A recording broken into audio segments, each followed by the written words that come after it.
Nicole. Let's take a look at Facebook. We're going to be watching where that stock is trading throughout the day. It's now trading slightly up.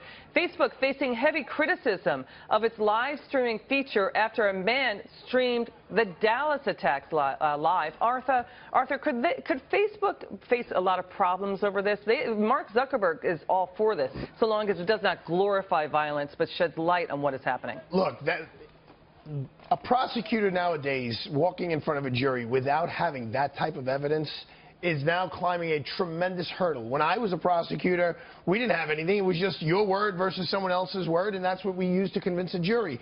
Now, society wants more, and Zuckerberg and Facebook have provided a forum for that. And look, again, I'm going to say something that may not be that popular, but there was a time in the world where when those shootings happened that we saw on video, the police officers would do what they needed to do to not be indicted themselves. So they'd say, well, he grabbed for my gun. He threatened me in this particular way. What do you mean, do what they needed to do? They would say what they needed to say, whether it was accurate or whether it wasn't accurate. What do you mean? In a sense of self-preservation.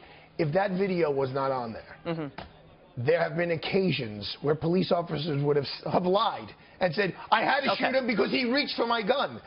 And the guy is dead, so he can't refute that. There was no video, so there's no one refuting it. So you believe the police officer, so the guy reached for his gun, so he had to execute him. You're saying you've seen cases like that. Go ahead. Absolutely. I mean, it's in the news. Look, the Baton Rouge case that causes all of this, you see on the video that they shoot the guy and then they take something out of his pocket.